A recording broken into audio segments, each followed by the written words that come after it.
vaccines. Tonight's event is a focused discussion about the impact the pandemic has had on urban and rural communities, some of the concerns about vaccines, and then what initiatives are in place to make sure there is equal distribution for all communities. My name is Dr. Sonja Rasmussen, and I'll be your moderator for the evening. I am a professor at the University of Florida College of Medicine and College of Public Health and Health Professions. Our community, Our Health, is conducted by University of Florida's HealthStreet program, located in the University of Florida Department of Epidemiology, University of Florida College of Medicine, and College of Public Health and Health Professions, and funded by the UF Clinical and Translational Science Institute.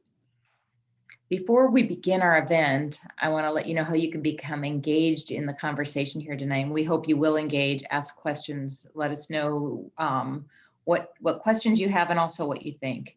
So to do that, you can click on the Q&A button on the bottom of your screen to send in your questions throughout the town hall. And we'll be monitoring those questions and we'll read them to our panelists throughout the evening. So we have a fantastic group here today. I'm really excited to introduce them to you. Our first speaker will be Dr. Lori Carter-Edwards. She's an associate professor in the Public Health Leadership Program at the University of North Carolina Gillings School of Global Public Health. And she's also director of the Community and Stakeholder Engagement Program at the North Carolina Translational and Clinical Sciences Institute. Our second speaker is Dr. Michael Gutter. He's Associate Dean for Extension and State Program Leader for 4-H Youth Development, Families and Communities. Our third speaker is Dr. Tracy Battaglia. She's an Associate Professor of Medicine and Epidemiology at Boston University Schools of Medicine and Public Health. And our last speaker, but not least, is Sid Lacanienta. I knew I was going to mess it up. Sid Lacanienta. She's Associate Director for Stakeholder Engagement in the Community Collaboration Core at Johns Hopkins Institute for Clinical and Translational Research. So I'm going to turn it over now to Dr. Carter-Edwards.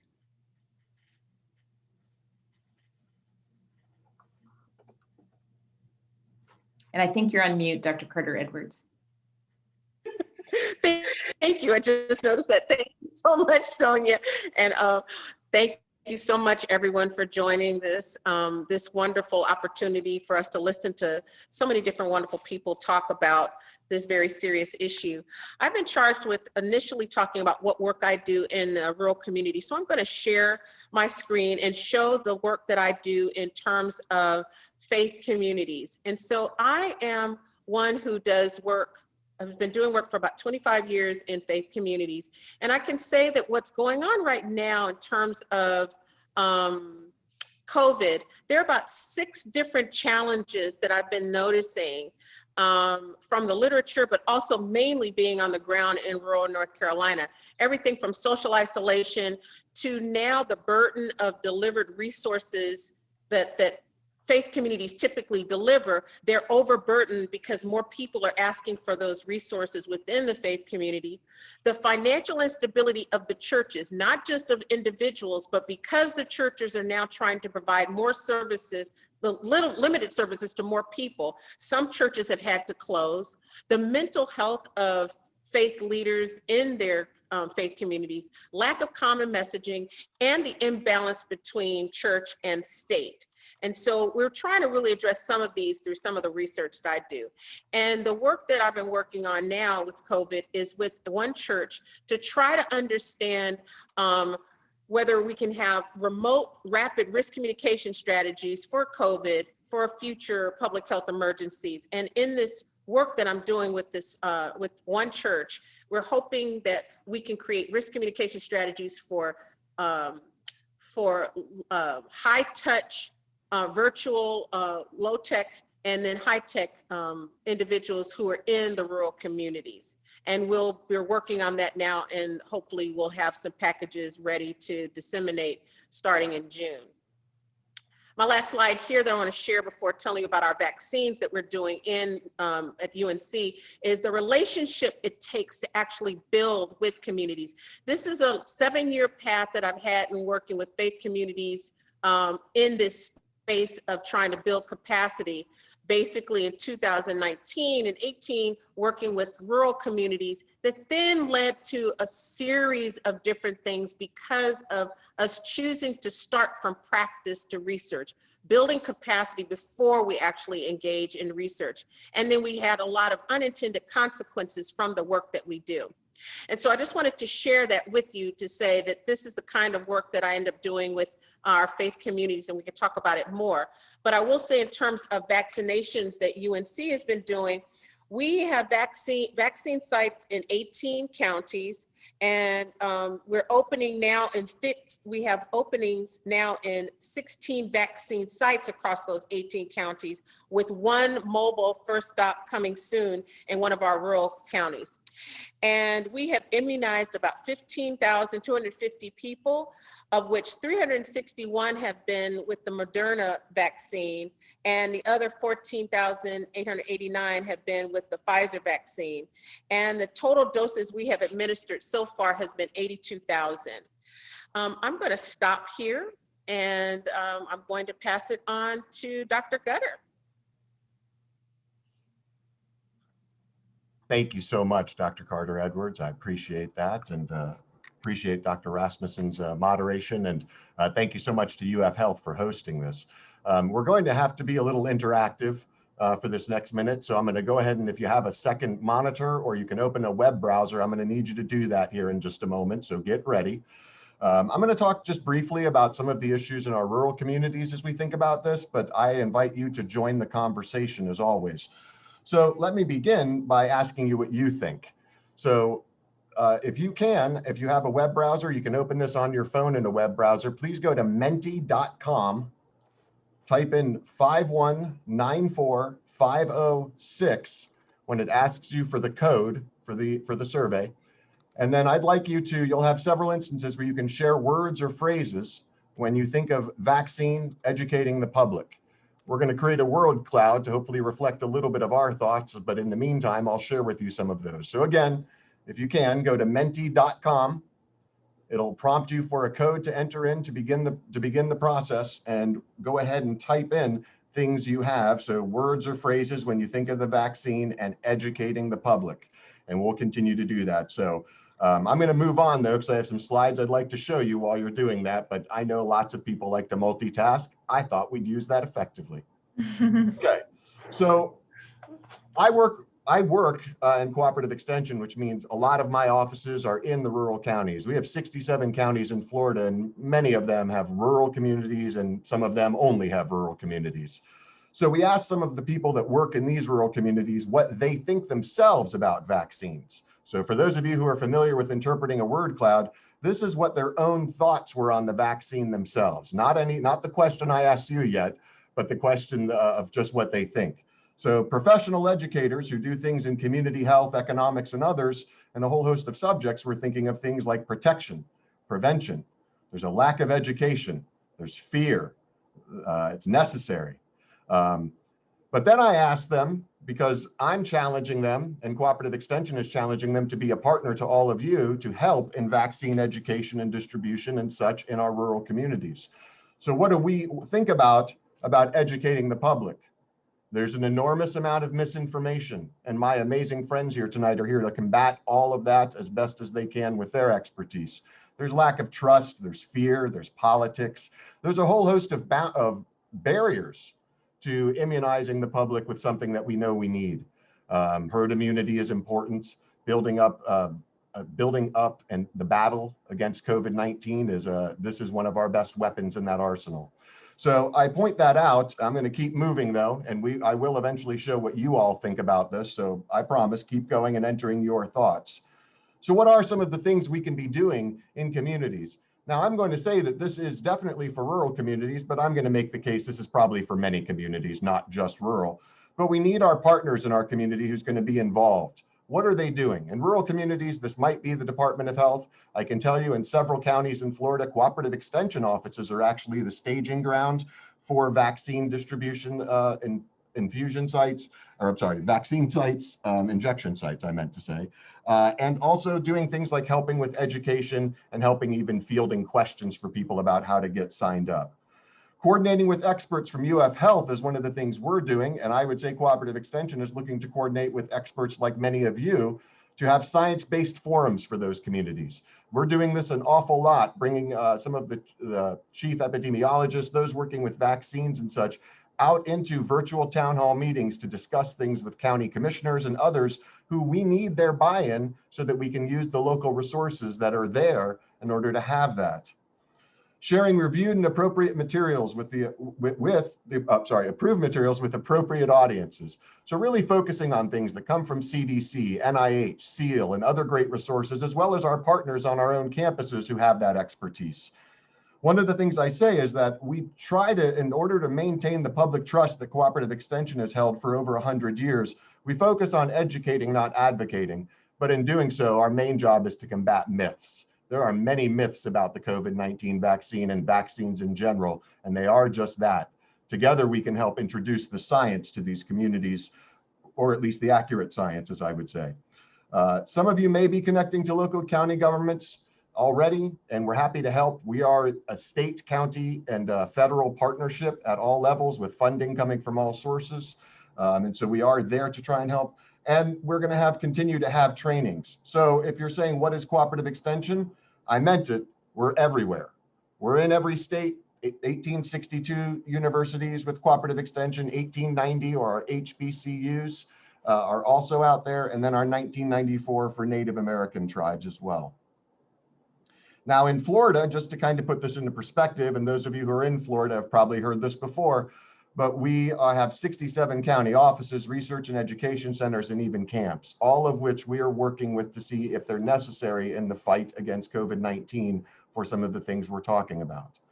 So we are here to be a partner, and I wanted you all to know that the challenges in reaching rural communities can actually be pretty substantial, mainly because of a lot of the things we know. That many people do get concerned that there's logistic challenges, a vaccine that has to be refrigerated or has to be near freezing temperatures and stored in cold storage. This can create challenges for rural communities. So we have to work together on logistics, we have to work together on education, and we have to utilize a lot of trust building with those communities to make sure that we overcome some of these challenges. And what challenges am I talking about, my friends? I'm talking about your challenges. The ones that you all have been identifying for the last several minutes, because I'm about out of time, I know. But this is what you all think. And what's the biggest thing that's in the center? Misinformation. And so the idea of this is prevalent in all communities. All communities are victims of this right now.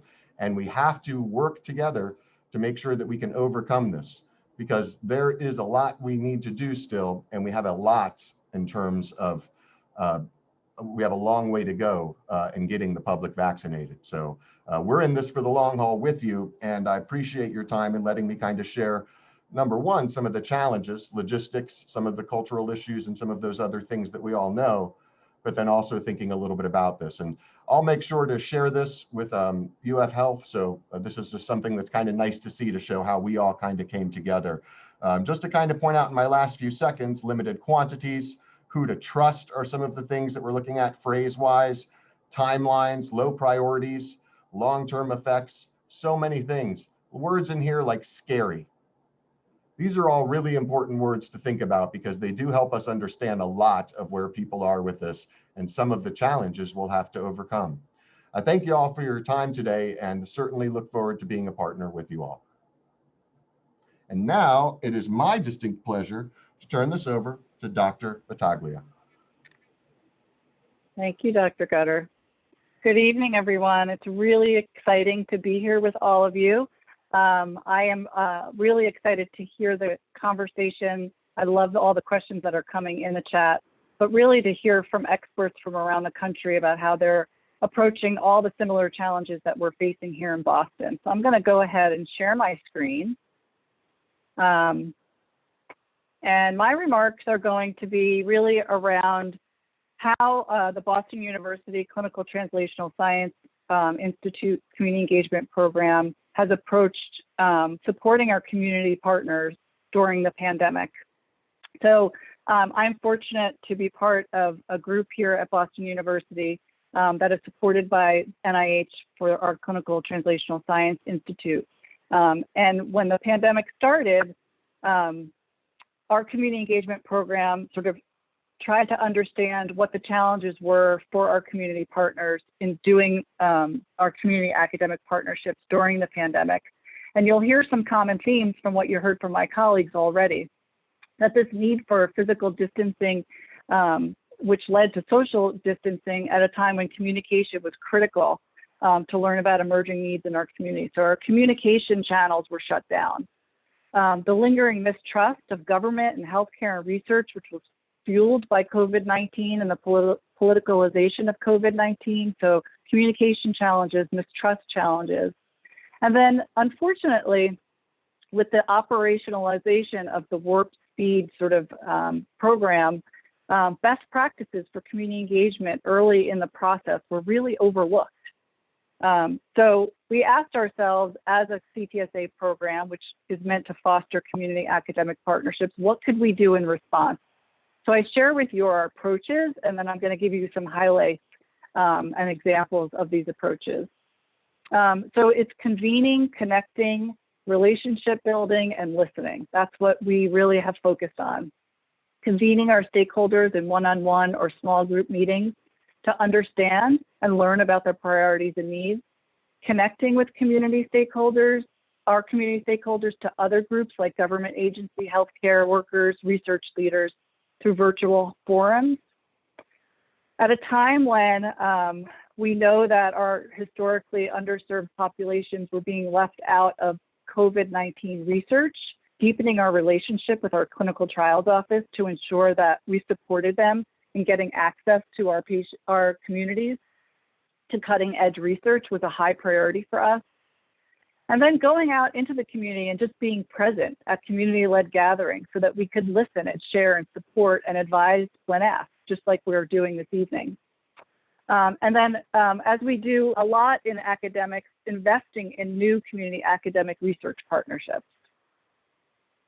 So we have the privilege in Massachusetts to have 4 CTSA programs. So Boston University, which is affiliated with Boston Medical Center, which is the largest safety net medical center in New England, serves the majority of at-risk minority and low-income populations. We're lucky to have partners in Boston with the Harvard Catalyst, the Tufts CTSI, and the University of Massachusetts CTSI program. And we came together early on in the pandemic and developed a community forum series where we brought our community partners and our researchers together around topics related to the COVID pandemic. And you can see over time, we had mostly research speakers in April and May and early in the summer. And over time, we were able to increase the leadership of our community partners and had community-led discussions. In October and November specifically, we had community forums focused on the equitable distribution of the COVID vaccine. It was a great opportunity. We brought pharmacies, community federally qualified health centers, our public health agencies, faith-based communities, and we had panel discussions around equitable distribution of the vaccine. And we were able to share best practices and identify areas of concern to share with the different sectors. So some of the highlights that came out of that discussion and the advice and recommendations from the community partners in those meetings was making sure that existing distribution systems and trusted sources of health information were, as we heard from our other colleagues, were priority. Developing outreach strategies for specific populations, using conversations with the community to complement survey and other structured data. So really stories from our communities is just as important as data. Supporting planned collaborations among agencies and organizations in the distribution process. Establishing grassroots partnerships to inform communication strategies, making sure that the materials and educational tools were culturally and linguistically diverse, and most important, acknowledging the historical and present day injustice and discrimination that is contributing to mistrust. So all of our partners got to hear that conversation. As I mentioned, deepening relationships with the clinical trials office was critical to us We had established regular meetings with our clinical trials office as they got access to COVID-related vaccines for our vulnerable population. We provided community engaged research training to the staff to help build their community engagement capacity to ensure that the services that we're providing would have access to the most vulnerable patients that we serve. We co-developed a plan for our community advisory panel to advise them in their processes. We assessed the influences of changes on recruitment of groups traditionally underrepresented in research. And then finally, my last slide just highlights that through our academic programs, we have the opportunity to invest in new research relationships. And so in anticipation of vaccine hesitancy as the vaccines were being developed, we created a special request for applications from our community partners to apply for funding to support community academic partnerships that would help identify, develop, test, and evaluate strategies to advance preparedness for equitable vaccine distribution. We're just in the process of reviewing those applications. We have some really fantastic proposals that we're considering that are strong partnerships between community members and our researchers, and specifically led by the community, and include innovative approaches like storytelling to make sure that our communities are educated appropriately. So I am going to stop there. I look forward to engaging in conversation with you in our Q&A session. I'm going to pass it off to my colleague, Sid Lacanienta from Hopkins. Thanks, Sid. Okay. Good evening again. Thank you so much for this opportunity. Brittany, I want to make sure that I'm projecting the right screen because I'm having I usually have the hard time. So do I have the right screen up? You have the right one, Sid. Thank you. Okay, fabulous. Well, again, thank you so much for the University of Florida and my colleagues for this opportunity to both share what we're doing in Baltimore and also to hear what best practices are out there. As many of you know, many of the research universities in the country, Johns Hopkins University quickly mobilized to create a comprehensive response to rapidly identify solutions amidst the COVID-19 pandemic. Through cross-collaboration in multiple fields of expertise, momentum quickly built to find solutions from testing to therapeutics to vaccine. What struck all of us is there was a real commitment to share and communicate the science surrounding COVID-19 to communities we serve and throughout the world. One example includes the Johns Hopkins Coronavirus Resource Center, which tracks critical trends globally. Over the next few minutes, though, I've been asked to focus on what we are doing locally as community partners.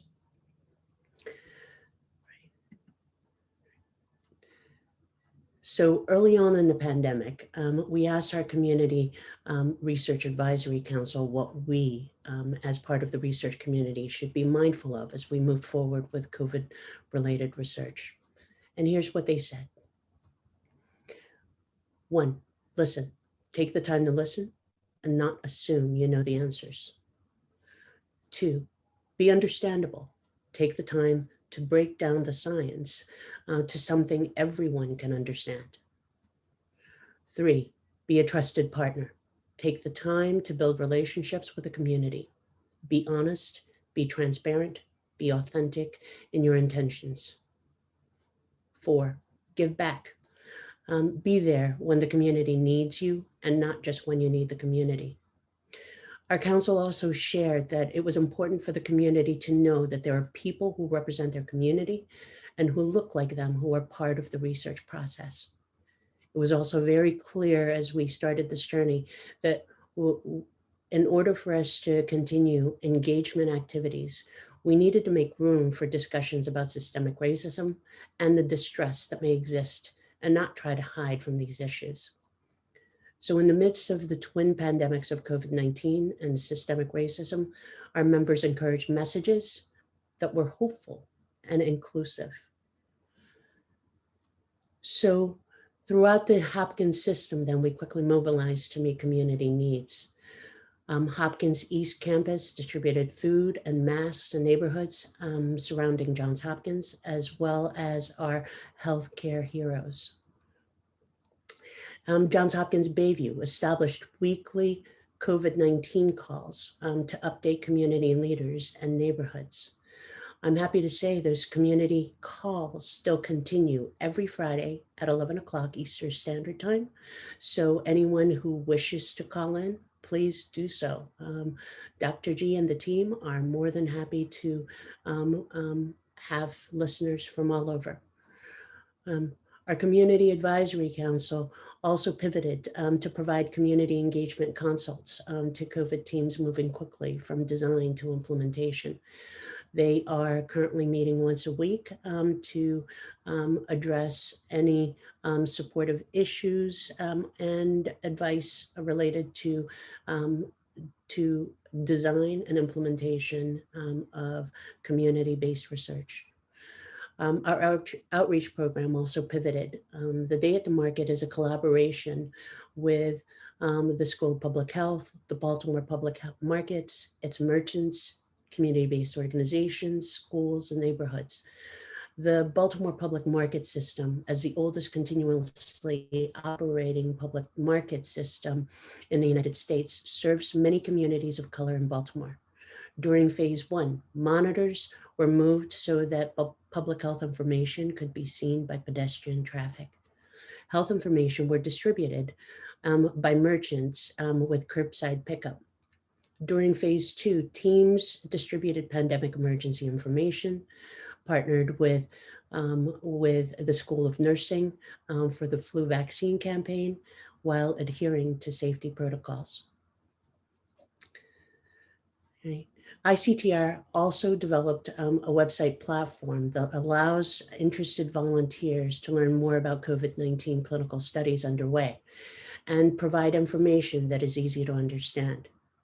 The registry is designed to be volunteer-centric, allowing potential participants to stay informed of study opportunities that they may be eligible to join, and to provide them with the ability to choose a study or studies that best fits their personal preference for engagement. Currently, 10 studies have been approved to be part of the HOPE registry, including a phase 3 vaccine trial. To date, over 10,000 people have registered under HOPE registry. So ongoing community discussions continue in Baltimore amongst partners. University of Maryland held a vaccine webinar with Dr. Fauci just last week, along with respected African-American faith-based leaders, as well as academic leaders in the region. The discussion continued with the Johns Hopkins Community Forum with Dr. Kazmekia Corbett from National Institutes of Health, a lead scientist for the Moderna vaccine study, and talked frankly just yesterday about everything you should know about COVID-19 vaccines. ICTR is then following it up with a deliberative forum with community leaders and members facilitating group discussions around COVID-19 and vaccines. During this forum, which will be held on February 3rd, community stakeholders will have a chance to share their perspectives, learn about COVID as they engage with other residents, community leaders, and clinical professionals working in the field. The discussion about community trust in science, medicine, and research comes at a really crucial time when the pandemic has seen over 430,000 lives lost in the US. Where COVID is disproportionately affecting and impacting vulnerable communities, and dealing with the current racial tensions and continued inequities experienced by Black, Latinx, and communities of color. A lot of our initiatives now include our partners who have served different vulnerable communities, and our biggest wish right now is to ensure that we provide accurate and easily understandable information for folks in the region. So with that, I will cede the mic back to Dr. Rasmussen. So thank you again for this opportunity. Great. Thank you all for your excellent presentations. I've really learned a lot. There are quite a few questions here, so I think we can get started. And if you have more questions, please feel free to put them in the Q&A box. The first question is, how do you report side effects from the vaccine? Is there somebody that wants to take that, or I could take that?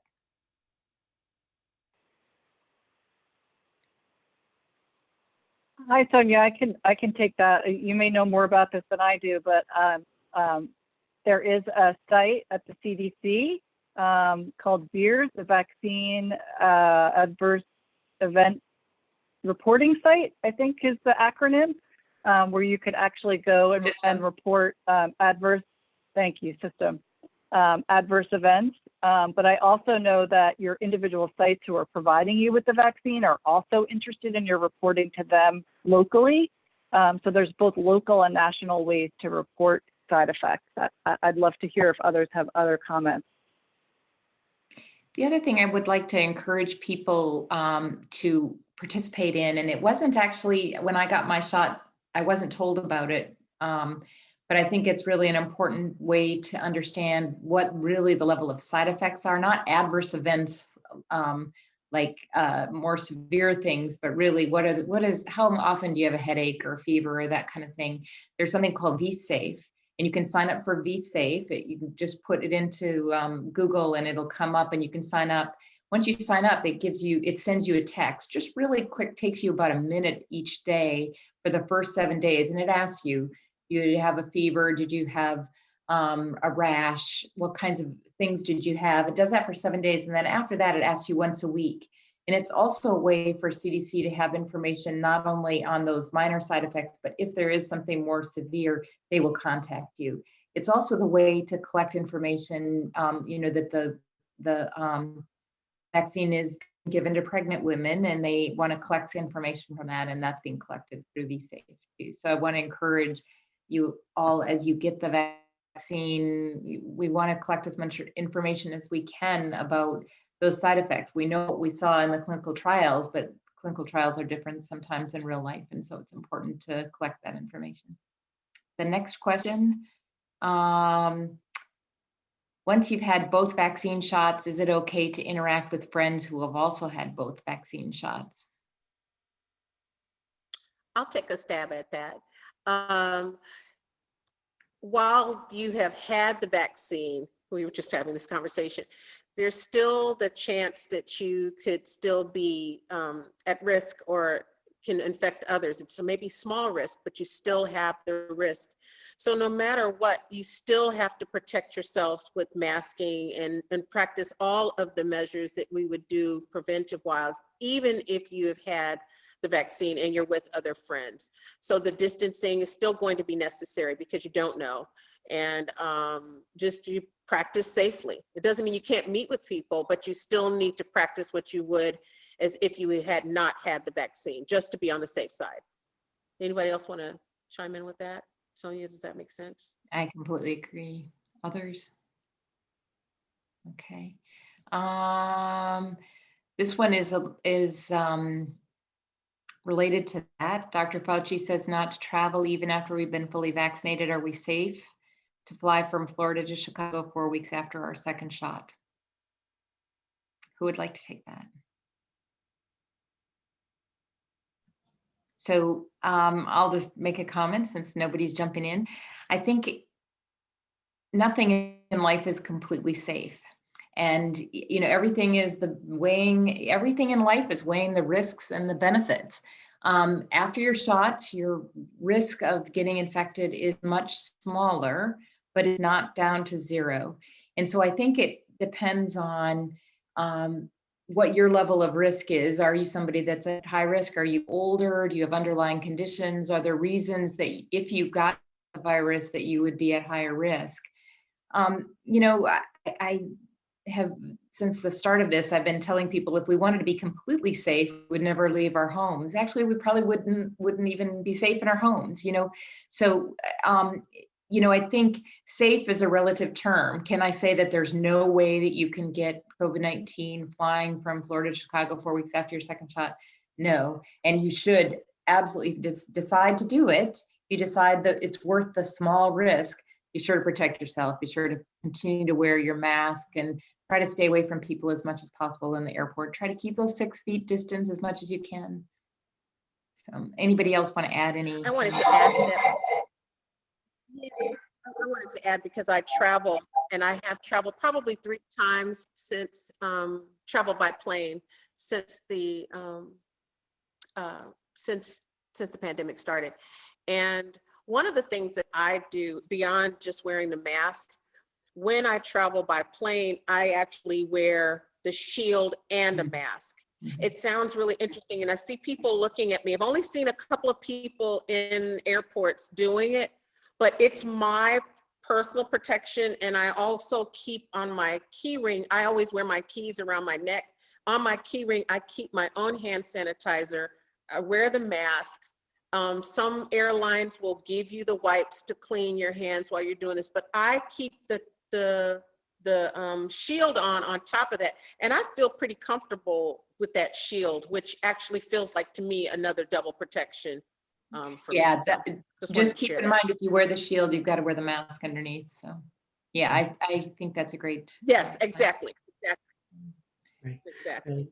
I just wanted to add, it really is about weighing the risks and reducing the risk for yourself and for those around you. And so the basics of wearing a mask, distancing of at least 6 feet, washing your hands, within those parameters, weighing the decisions that would reduce your risk is really important. Dr. Gutter, you have some questions you want to answer. Which one would you like to answer? Thank you. I saw a few in here that I thought maybe I would start with. Certainly others may have opinions. One of them is, have the panelists involved in community education at their hubs heard of the National COVID Cohort Collaborative, also known as N3C. I definitely agree with you that the use of data strategically can be very helpful. I know our communications team here in Extension works really hard to get information palatable to the public. And I think a lot of our health sciences groups have great science communication groups. It's really important that if we're doing it, it's not to dazzle and overwhelm people with data. They're not researchers. In doing community education for almost 2 decades, not everybody's numeracy is where yours is potentially as a researcher. And so if we're going to do things, visualizations are key. Simple visualizations that tell a really straightforward story. We don't need to kind of get into the weeds a lot of times. Some of the messaging here has just been fantastic tonight, I wanted to say, from my colleagues. So in terms of those results, graphics, charts, stories, I would say, depending upon who you're trying to reach, it could be any or all of those is the polite way I would put that. But that's why we want to work with our specialists in communications a lot of times. And how you get those out is, thinking in terms of in those communities, do we know those influencers? Dr. Carter Edwards, I believe, was talking about faith-based approaches. That's a wonderful way to do it. Dealing potentially and finding community leaders who you can have an honest conversation with outside of the public eye for their benefit, to think about how you can partner together on those things.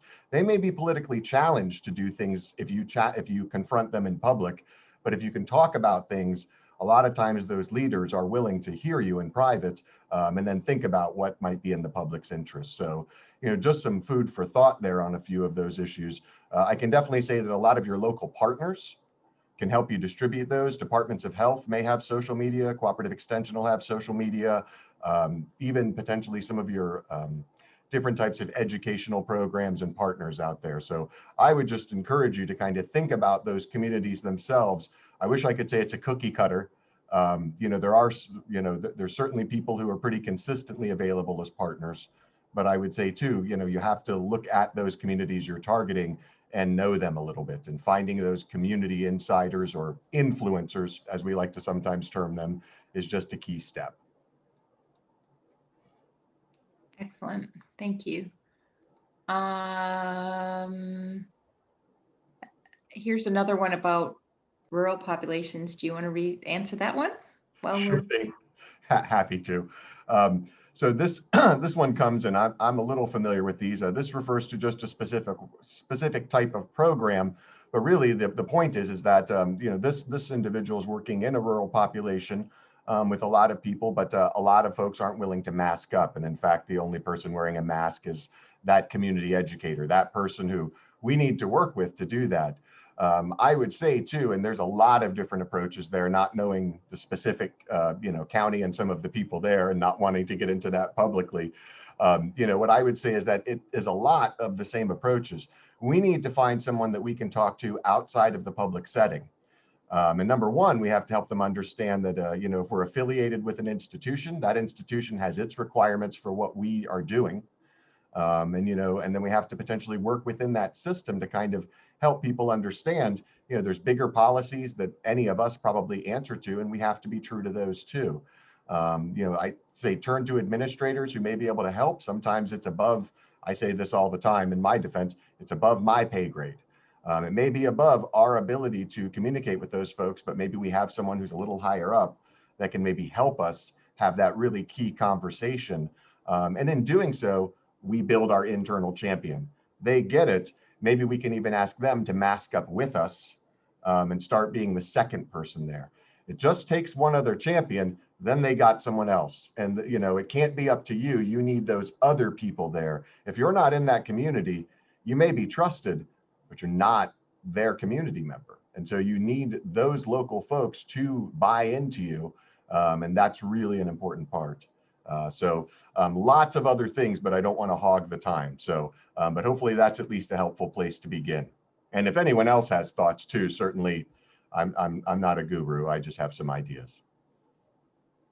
Yeah, I think this is challenging. It's getting easier. I think masks are getting more acceptable and less, I think, hopefully less politicized. But I do think there has been such an issue with people, some people wearing them, some people being suspicious of people wearing them, some people being angry, people not wearing them. But I hope it's getting better, because I think this is a way to protect us all, especially with the variants that are now surfacing. So that question is here: what concerns should we have about the variants that are now surfacing? I think the big issue with that is that these variants seem to be able to transmit more easily. And that means we need to double down. We have vaccines on the horizon. Some of us have already gotten our vaccines. Others are hopefully getting vaccines soon.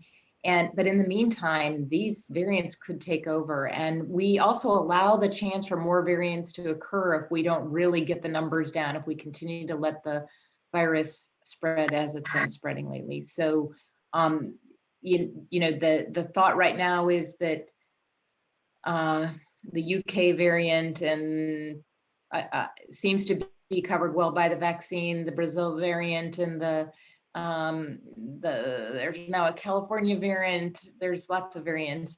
I think we're still getting information coming in about all these variants, but the bottom line about the variants is that we need to double down on the ways of protecting ourselves.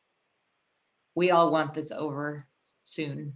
So I think we can all agree on that. So the next question, this is someone that has mast cell disease plus allergies to medications and food allergies, and they have been issued an EpiPen. I'm not sure if it's safe for me to get the vaccine, getting mixed opinions from doctors. Can you discuss this issue? Tracy, do you feel comfortable with that one? Dr. Battaglia? I can take a stab at it. I remember early on in the vaccination rollout, we at Boston Medical Center had one of the first reported anaphylactic reactions at Boston Medical Center, and sort of made the news because of it. And it was with a physician who carried his EpiPen with him to get his vaccine because he knew he had allergies. Reported that before he got the vaccine, they decided to give him the vaccine anyway, and he had a reaction, but he had his EpiPen and he did okay. So I think I'm not familiar with what the current CDC guidelines are right now because they change all the time. But my guess is it's going to be a sort of shared decision-making process between who's giving you the vaccine and yourself and your comfort with sort of the risk. I think with people who have had known anaphylactic reactions, there's hesitancy to give the vaccine. And so I don't know if there's different policies at different institutions around that. So I open it up to my colleagues to share their own knowledge on that. Yeah, the CDC recommendation is the only people that it's contraindicated in are people who've had a reaction to the vaccine or components of the vaccine. So those are the people that it's contraindicated. The others, I think there's somebody that would have a longer wait afterwards because it has been, most of the reactions that have been seen have been in the first 15 minutes, but some have been a little bit longer. And so people who've had a reaction where they've needed an EpiPen in the past are recommended to wait for 30 minutes. You know, I think if you have a serious concern, rather than going and being scared to death, I think it's worth talking to your allergist and getting their advice. CDC does say it's okay, but you also have to make yourself feel comfortable too. So I think talking to your allergist makes the most sense. So next question, how big of an issue is vaccine hesitancy, and what's the best way for journalists to report on vaccine hesitancy? And I love this question because I think journalists can help us or hurt us. So Sid, is that a good one for you or? Oh, yeah, I will definitely take a stab at it. I think this is a really, really valid question to ask. Vaccine hesitancy comes in many forms. The start is based on historic mistrust in medical institutions or in just institutions related to mistreatment in Black and Brown people. So I think we need to be cognizant of the fact that that we need to meet people where they are, where their current values, their current concerns are, and ask what are some of the barriers and what makes you hesitate. It is a critical component. You know, I think that we need to be very clear about the science and how there are myths that are out there that have been going on and have been contributing to the mistrust. And I think we all have an obligation to make the science clear, make the science understandable, and you know, ensure that it is easily distributed to folks. Okay. I was going to respond. Is it okay to respond to that too, Sonja? Sure.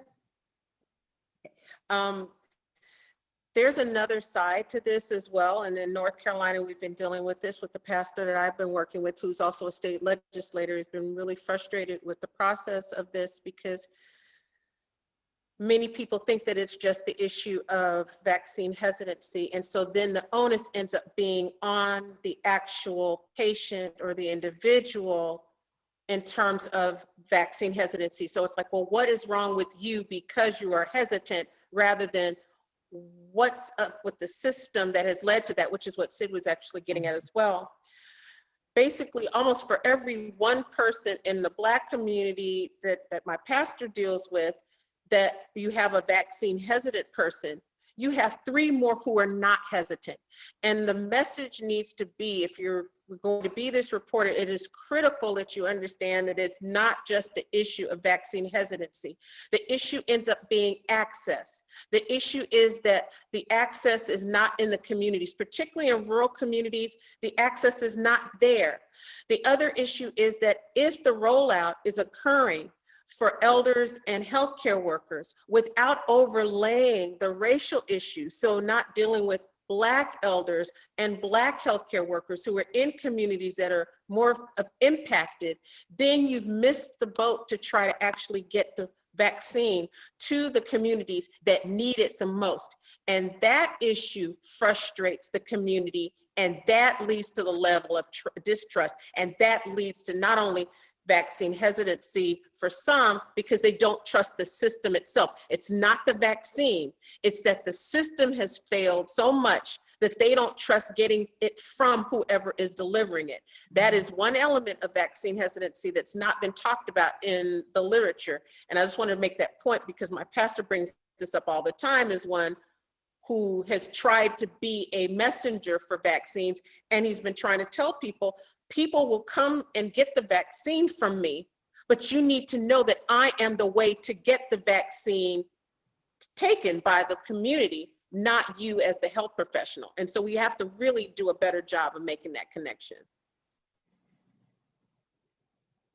Okay, a next question. I wrote a story the other day that said 54,725 have received the COVID vaccine in 2 counties I cover in Florida. Only 812 of them are Black. Historical reticence is part of the problem, but so is access to technology and digital literacy. Information about vaccinations and registration for appointments is mostly online. What can community leaders and politicians do to address these dual threats that are keeping so many from the vaccine and overcome these obstacles? Michael? Yeah, absolutely.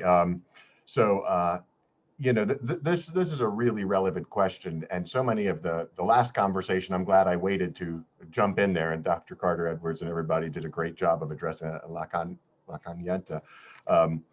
But you know, when I look at this, part of this is that what we've learned even in the digital age, even when we swear everyone has a cell phone and a smartphone and all of these things, I dare anyone to tell me that if they drive 25 minutes away from this campus in most directions and realize that they're already going to have a limited cell phone signal once you leave Gainesville. And if you drive down entire corridors of I-10 through the Panhandle, you have almost no cell service. You certainly can't use your GPS, but what I can tell you can't do is watch a video on your phone. The buffering is annoying. It reminds me of when I was in college and we had dial-up. We all remember how slow those things were. That's not who we are anymore, and we can't expect people to be patient for that. Most of the videos really aren't designed to work in that way. They're designed for the nice compact format that we have for broadband. So they break up, they're choppy, just like when you're in a bad Zoom meeting, as we always say. I think what we have to realize is that in those communities where things like broadband and even cell phone coverage are not the ideal, we have to rely upon some old-fashioned ways. And that's not because it's an old-fashioned community, it's that those things don't rely upon all those signals. You know, again, I'll jump on my bandwagon with Dr. Carter Edwards here and not ignoring our faith-based community where we can be doing things in person. We can have materials there with trusted sources. We could be in community centers. The idea is that in a lot of these rural towns we're talking about, one of the advantages of these methods, or at least feasibility issues, is they're small towns. They're not huge. If they're 50 and 100,000 and 200,000 people and more, that's not necessarily who we're always concerned about.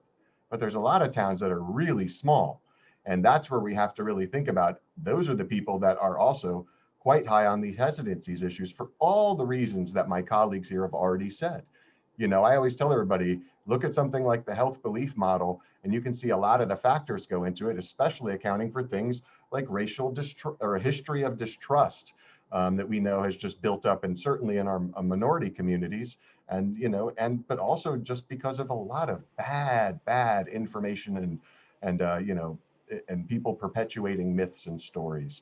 So I think that what's important is we just can't ignore the old-fashioned flyer, poster, radio, and many other things out there that are available in those communities. Radio can be very powerful. And in fact, if we're trying to reach Spanish-speaking audiences, then go with the Spanish language radio station. Work with the local personalities and DJs and such to get the message out. A lot of times, most people are very interested in doing their part to serve and help in a crisis. I'm going to stop there. I saw some of my other colleagues wanted to jump in and probably have a lot to add. So I'll jump in next. I think it's important for policymakers and leaders to be very flexible and to look at opportunities where the vaccine will be mobile to those communities that are harder to reach, or make the transportation in urban communities much more accessible in order for those who have limited ability to, because they don't have access to a car, to be in a safer situation where they can access the vaccines and access the care. We just talked about it this morning about how we as partners can really make the vaccines more available by tailoring our interventions to the needs of the communities we're trying to serve. Right.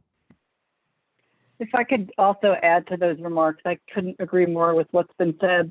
And I'll harken back to comments that were made earlier, which is meeting the community where they are, right? And so from an equity perspective, that means investing extra resources in those communities that are harder to reach.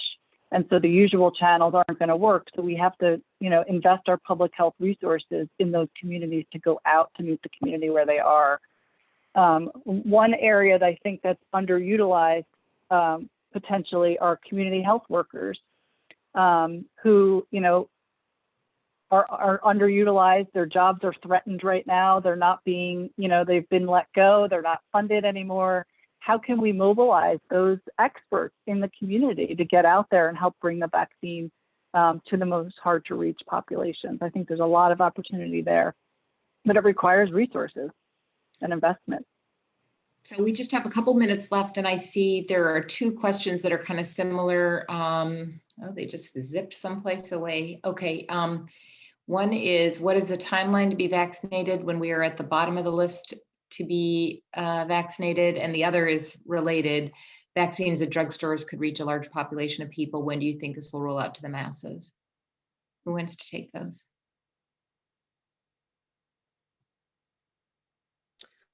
I think I heard from that Dr. Fauci was mentioning that hopefully the rollout would be in the summer, and somebody can correct me if I'm wrong, but I think I heard July, somewhere in the summer is when other people when the masses should be able to get it. Has anybody else heard any differently? I think it's all going to depend on when, if other types of vaccines become available, if the Johnson & Johnson vaccine becomes available, that's a single dose and that doesn't have the cold chain requirements, is more of a vaccine that can be put in the refrigerator. That I think will open things up a lot. But there's rumors that the company may be close to submitting a request for emergency use authorization, but of course, until it's done and we can review the data and FDA can review the data, CDC reviews the data, and make sure that the vaccine is safe and effective, we won't have that available. But I think that could really improve, then a vaccine right now, if you have 2 vaccines, that only takes care of 1 person, then it's going to be 1-to-1. So I think that will help. And there are a couple of other ones. There was another company, Novavax, released a press release today saying that their vaccine has good efficacy too. So again, as these other vaccines become available, I think we're going to see more availability in more common places like doctors' offices and drugstores. I think we are at time. It's 5:59 and I don't like to keep people too late. Thank you so much to all of our speakers. I think it was an excellent conversation. Hopefully we can do something like this again. I think it was really helpful. It's really helpful to hear what the questions are that are out there too. And so I thank you all for signing in right at the dinner time hour. And I thank all our speakers for joining us, and stay safe and healthy out there. Thank you. Thank you so much. Thank you so much, everyone. Be safe. Thank you.